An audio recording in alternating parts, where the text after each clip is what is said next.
Hello my dear friends, मैं रूप Singh Parihar M Laxmikant का अध्याय नंबर 4 चैप्टर नंबर 4 संविधान की प्रस्तावना प्रीएम्बल ऑफ द कॉन्स्टिट्यूशन। सर्वप्रथम अमेरिकी संविधान में प्रस्तावना को सम्मिलित किया गया था। तदुपरांत कई अन्य देशों ने इसे अपनाया, जिनमें भारत भी शामिल है। प्रस्तावना संविधान के परिचय अथवा भूमिका को कहते हैं। इसमें संविधान का सार होता है। प्रख्यात न्यायविद एवं संवैधानिक विशेषज्ञ N.A. पालकीवाला ने प्रस्तावना को संविधान का परिचय पत्र कहा है। भारतीय संविधान की प्रस्तावना पंडित नेहरू द्वारा बनाए और पेश किए गए एवं संविधान सभा द्वारा अपनाए गए उद्देश्य प्रस्ताव पर आधारित है। इसे 42वें संविधान संशोधन अधिनियम 1976 द्वारा संशोधित किया गया। इसमें समाजवादी, धर्मनिरपेक्ष और अखंडता शब्द सम्मिलित किए। संविधान के प्रस्तावना की विषय वस्तु। अपने वर्तमान स्वरूप में प्रस्तावना को इस प्रकार पढ़ा जाता है। हम भारत के लोग भारत को एक संपूर्ण प्रभुत्व संपन्न समाजवादी, धर्मनिरपेक्ष, लोकतांत्रिक गणराज्य बनाने के लिए और उसके समस्त नागरिकों को सामाजिक, आर्थिक और राजनीतिक न्याय, विचार, अभिव्यक्ति, धर्म, विश्वास व उपासना की स्वतंत्रता, प्रतिष्ठा और अवसर की समता प्राप्त करने के लिए तथा व्यक्ति की गरिमा और राष्ट्र की एकता तथा अखंडता सुनिश्चित करने वाला बंधुत्व बढ़ाने के लिए दृढ़ संकल्प होकर अपनी इस संविधान सभा में आज दिनांक 26 नवंबर 1949 को ऐतद द्वारा इस संविधान को अंगीकृत, अधिनियमित और आत्मार्पित करते हैं। प्रस्तावना के तत्व। प्रस्तावना में चार मूल तत्व हैं। नंबर 1, संविधान के अधिकार का स्रोत। प्रस्तावना कहती है कि संविधान भारत के लोगों के शक्ति अधिग्रहित करता है। नंबर 2, भारत की प्रकृति। यह घोषणा करती है कि भारत एक संप्रभु, समाजवादी, धर्मनिरपेक्ष, लोकतांत्रिक व गणतांत्रिक राज्य व्यवस्था वाला देश है। नंबर 3, संविधान के उद्देश्य। इसके अनुसार न्याय, स्वतंत्रता, समता व बंधुता संविधान के उद्देश्य हैं। नंबर 4, संविधान लागू होने की तिथि। यह 26 नवंबर 1949 की तिथि का उल्लेख करती है। संविधान के प्रमुख शब्द। प्रस्तावना में कुछ मुख्य शब्दों का उल्लेख किया गया है। ये शब्द हैं संप्रभुता, समाजवादी, धर्मनिरपेक्ष, लोकतांत्रिक गणराज्य, न्याय, स्वतंत्रता, समता व बंधुत्व। इनका विस्तार से उल्लेख नीचे किया गया है। नंबर 1, संप्रभुता।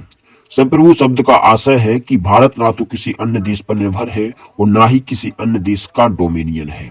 इसके ऊपर और कोई शक्ति नहीं है और यह अपने मामलों, आंतरिक अथवा बाहरी, का निस्तारण करने के लिए स्वतंत्र है। यद्यपि वर्ष 1949 में भारत में राष्ट्रमंडल की सदस्यता स्वीकार करते हुए ब्रिटेन को इसका प्रमुख माना, तथापि संविधान से अलग यह घोषणा किसी भी तरह से भारतीय संप्रभुता को प्रभावित नहीं करती। इसी प्रकार भारत की संयुक्त राष्ट्र में सदस्यता उसकी संप्रभुता को किसी मायने में सीमित नहीं करती।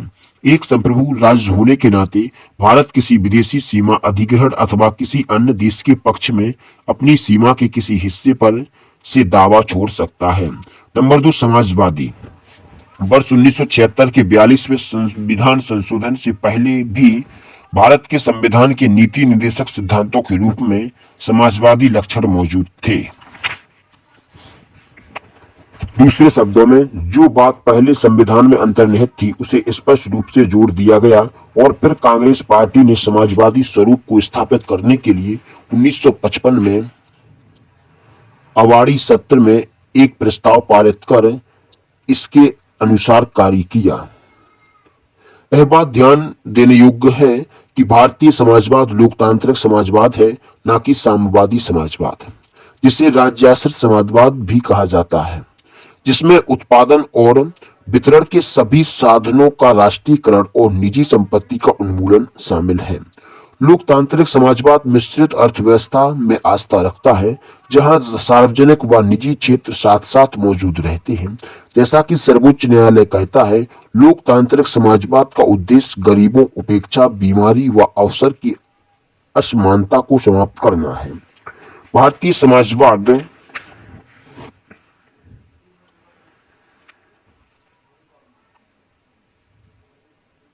मार्क्सवाद और गांधीवाद का मिलाजुला रूप है, जिसमें गांधीवादी समाजवाद की ओर ज्यादा झुकाव है। उदारीकरण, निजीकरण एवं वैश्वीकरण की नई आर्थिक नीति 1991 ने हालांकि भारत के राजनीतिक या समाजवादी प्रतिरूप को थोड़ा लचीला बनाया है। नंबर 3, धर्मनिरपेक्ष। धर्मनिरपेक्ष शब्द को भी 42वें संविधान संशोधन अधिनियम 1976 द्वारा जोड़ा गया, जैसा कि उच्चतम न्यायालय ने भी 1974 में कहा था। यद्यपि धर्मनिरपेक्ष राज्य धर्म का शब्द का स्पष्ट रूप से संविधान में उल्लेख नहीं किया गया था, तथापि इसमें कोई संदेह नहीं है कि संविधान के निर्माता ऐसे ही राज्य की स्थापना करना चाहते थे। इसलिए संविधान के अनुच्छेद 25 से 28 धार्मिक स्वतंत्रता का अधिकार जोड़े गए। भारतीय संविधान में धर्मनिरपेक्षता की सभी अवधारणाएं विद्यमान हैं, अर्थात हमारे देश में सभी धर्म समान है और उन्हें सरकार का समान समर्थन प्राप्त है। नंबर 4, लोकतांत्रिक। संविधान की प्रस्तावना में एक लोकतांत्रिक राज्य व्यवस्था की परिकल्पना की गई है। यह प्रचलित संप्रभुता के सिद्धांत पर आधारित है, अर्थात सर्वोच्च शक्ति जनता के हाथ में हो। लोकतंत्र दो प्रकार का होता है, प्रत्यक्ष व अप्रत्यक्ष। प्रत्यक्ष लोकतंत्र में लोग अपनी शक्ति का इस्तेमाल प्रत्यक्ष रूप से करते हैं, जैसे स्विट्जरलैंड में। प्रत्यक्ष लोकतंत्र के 4 मुख्य औजार हैं। इनके नाम है परिप्रेक्षा, पहल, प्रत्यावर्तन या प्रत्याशी को वापस बुलाना, तथा जनमत संग्रह। दूसरी ओर अप्रत्यक्ष लोकतंत्र में लोगों द्वारा चुने गए प्रतिनिधि सर्वोच्च शक्ति का इस्तेमाल करते हैं और सरकार चलाते हुए कानूनों का निर्माण करते हैं। इस प्रकार के लोकतंत्र को प्रतिनिधि लोकतंत्र भी कहा जाता है। यह 2 प्रकार का होता है, संसदीय और राष्ट्रपति के अधीन। भारतीय संविधान में प्रतिनिधि संसदीय लोकतंत्र की व्यवस्था है, जिसमें कार्यकारिणी अपनी सभी नीतियों और कार्यों के लिए विधायिका के प्रति जवाबदेह है। वयस्क मताधिकार, सामयिक चुनाव, कानून की सर्वोच्चता, न्यायपालिका की स्वतंत्रता व भेदभाव का अभाव भारतीय राज्य व्यवस्था के लोकतांत्रिक लक्षण के स्वरूप है। संविधान की प्रस्तावना में लोकतांत्रिक शब्द का इस्तेमाल बृहद रूप से किया गया है, जिसमें न केवल राजनीतिक लोकतंत्र बल्कि सामाजिक व आर्थिक लोकतंत्र को भी शामिल किया गया है। इस आयाम पर डॉक्टर अंबेडकर ने 25 नवंबर 1949 को संविधान सभा में दिए गए अपने समापन भाषण में विशेष बल देते हुए कहा था, राजनीति लोकतंत्र तब तक स्थायी नहीं बन सकता जब तक कि उसके मूल में सामाजिक लोकतंत्र नहीं हो। सामाजिक लोकतंत्र का क्या अर्थ है? इसका अर्थ है वह जीवन शैली जो स्वाधीनता, समानता और भ्रातृत्व को मान्यता देती हो। स्वाधीनता, समानता और भ्रातृत्व के सिद्धांतों को अलग से एक त्रि के रूप में नहीं देखा जाना चाहिए। ये आपस में मिलकर एक नई त्रि की रचना इस अर्थ में करते हैं कि यदि इनमें से एक को भी अलग कर दिया जाए तो लोकतंत्र का उद्देश्य पराजित हो जाता है। स्वाधीनता को समानता से अलग नहीं किया जा सकता और समानता को स्वाधीनता से अलग नहीं किया जा सकता। उसी प्रकार स्वाधीनता और समानता को भ्रातृत्व या बंधुत्व से भी अलग नहीं किया जा सकता। समानता के अभाव में स्वाधीनता से कुछ का आधिपत्य अनेक पर स्थापित होने की स्थिति बनेगी। समानता बिना स्वाधीनता के वैयक्तिक पहल अथवा उद्यम को समाप्त कर देगी। इसी संदर्भ में सर्वोच्च न्यायालय ने 1997 में व्यवस्था दी, संविधान एक समत्वपूर्ण सामाजिक व्यवस्था की स्थापना का लक्ष्य रखता है, जिससे कि प्रत्येक नागरिक को भारत गणराज्य के सामाजिक एवं आर्थिक लोकतंत्र में सामाजिक, आर्थिक और राजनीतिक न्याय प्रदान किया जा सके। नंबर 5, गणतंत्र। एक लोकतांत्रिक राज्य व्यवस्था का 2 वर्गों में बांटा जा सकता है, राजशाही और गणतंत्र।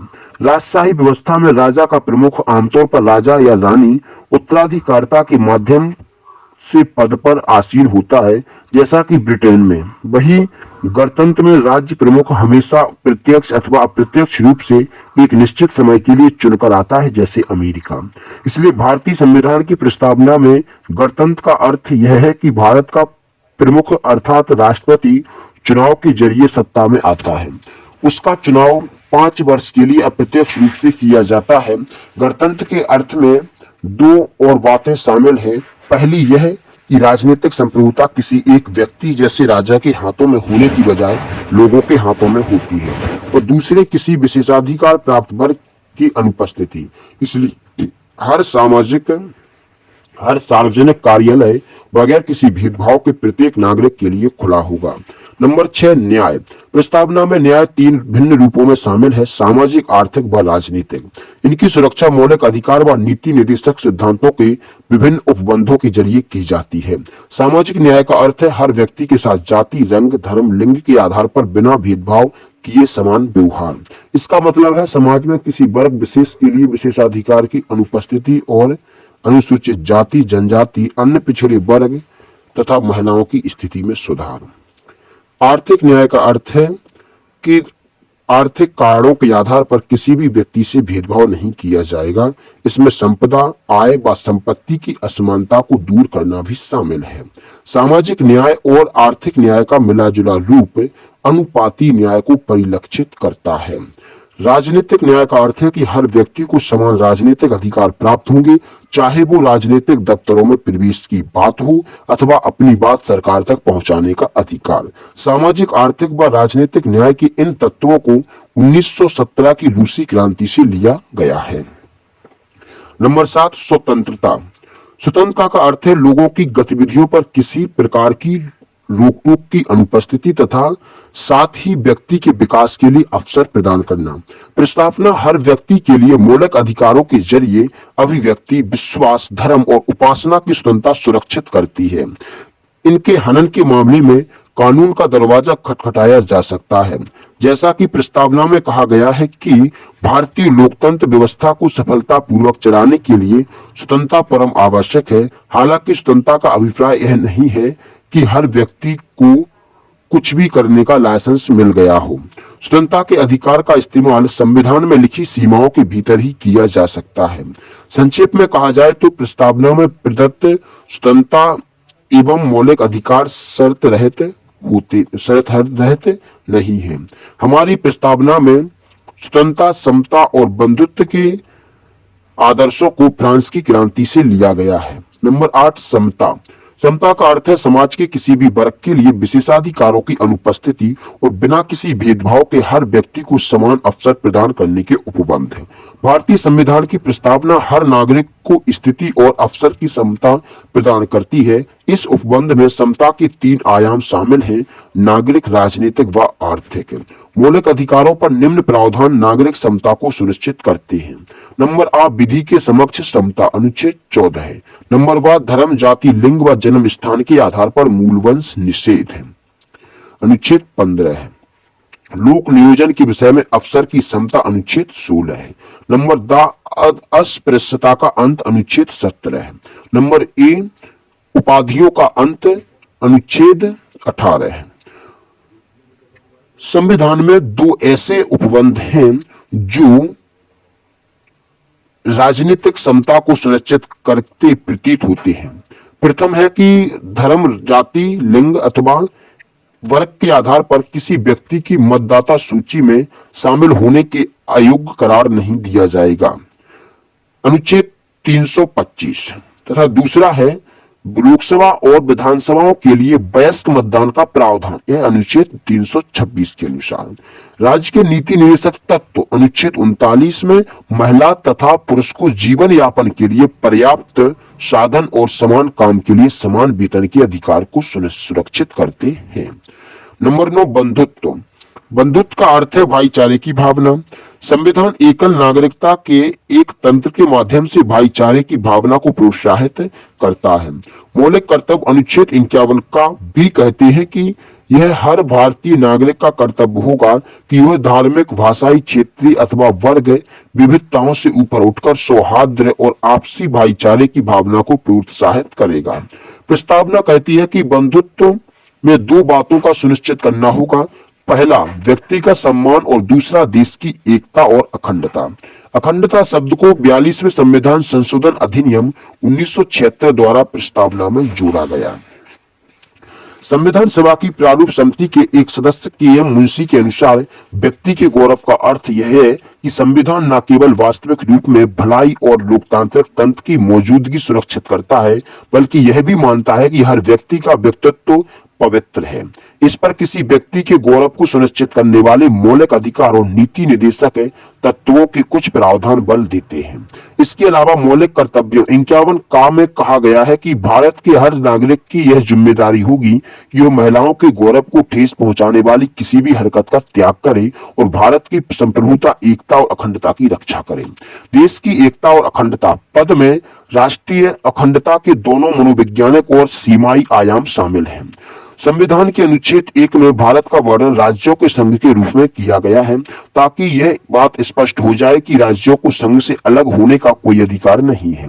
इससे भारतीय संघ की बदली न जा सकने वाली प्रकृति का परिलक्षण होता है। इसका उद्देश्य राष्ट्रीय अखंडता के लिए बाधक सांप्रदायिक क्षेत्रवाद, जातिवाद, भाषावाद इत्यादि जैसी बाधाओं पर पार आना है। प्रस्तावना का महत्व। प्रस्तावना में उस आधारभूत दर्शन और राजनीतिक, धार्मिक व नैतिक मौलिक मूल्यों का उल्लेख है जो हमारे संविधान के आधार हैं। इसमें संविधान सभा की महान और आदर्श सोच उल्लेखित है। इसके अलावा यह संविधान की नींव रखने वालों के सपनों और अभिलाषाओं का परिलक्षण करती है। संविधान निर्माण में महत्वपूर्ण भूमिका निभाने वाले संविधान सभा के अध्यक्ष सर अल्लादी कृष्ण स्वामी अय्यर के शब्दों में, संविधान की प्रस्तावना हमारे दीर्घकालिक सपनों का विचार है। संविधान सभा की प्रारूप समिति के सदस्य के मुंशी के अनुसार प्रस्तावना हमारी संप्रभु लोकतांत्रिक गणराज्य का भविष्यफल है। संविधान सभा के एक अन्य सदस्य पंडित ठाकुरदास भार्गव ने संविधान की प्रस्तावना के संबंध में कहा, प्रस्तावना संविधान का सबसे सम्मानित भाग है। यह संविधान की आत्मा है, यह संविधान की कुंजी है, यह संविधान का आभूषण है। यह एक उचित स्थान है जहां कोई भी संविधान का मूल्यांकन कर सकता है। सुप्रसिद्ध अंग्रेज राजनीति शास्त्री सर अर्नेस्ट वाकर संविधान की प्रस्तावना लिखने वालों को राजनीतिक बुद्धिजीवी कहकर अपना सम्मान देते हैं। यह प्रस्तावना को संविधान का कुंजी नोट कहते हैं।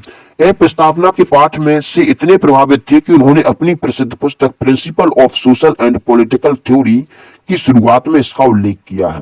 भारत के पूर्व मुख्य न्यायाधीश एम हिदायतुल्लाह मानते हैं कि प्रस्तावना अमेरिका की स्वतंत्रता की घोषणा के समान है, लेकिन यह एक घोषणा से भी ज्यादा है। यह हमारे संविधान की आत्मा है, जिसमें हमारे राजनीतिक समाज के तौर तरीकों को दर्शाया गया है। इसमें गंभीर संकल्प शामिल हैं जिन्हें एक क्रांति ही परिवर्तित कर सकती है। संविधान के एक भाग के रूप में प्रस्तावना को लेकर एक विवाद रहता है कि क्या यह संविधान का एक भाग है या नहीं। बेरुबारी संघ मामले 1960 में उच्चतम न्यायालय ने कहा कि प्रस्तावना संविधान के निहित सामान्य प्रयोजनों को दर्शाता है और इसलिए संविधान निर्माताओं के मस्तिष्क के लिए एक कुंजी है। इसके अतिरिक्त अनुच्छेद में प्रयोग की गई व्यवस्थाओं के अनेक अर्थ निकलते हैं। इस व्यवस्था के उद्देश्य को प्रस्तावना में शामिल किया गया है। प्रस्तावना की विशेषता को स्वीकारने के लिए इस उद्देश्य के बारे में व्याख्या करते हुए उच्चतम न्यायालय ने कहा कि प्रस्तावना संविधान का भाग नहीं है।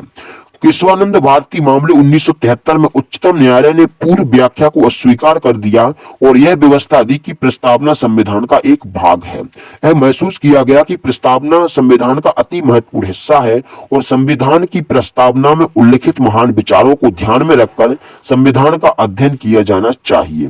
LIC ऑफ इंडिया मामले 1995 में भी पुनः उच्चतम न्यायालय ने व्यवस्था दी कि प्रस्तावना संविधान का आंतरिक हिस्सा है।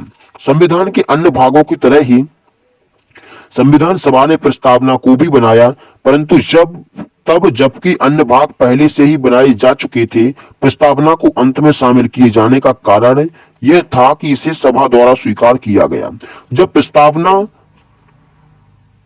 पर मत व्यक्त किए जाने लगा तो संविधान सभा के अध्यक्ष ने कहा, प्रश्न यह है कि क्या प्रस्तावना संविधान का भाग है।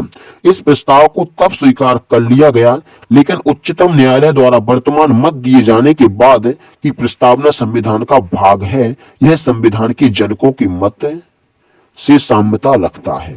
दो तथ्य उल्लेखनीय हैं। नंबर 1, प्रस्तावना ना तो विधायिका की शक्ति का स्रोत है और ना ही उसकी शक्तियों पर प्रतिबंध लगाने वाला।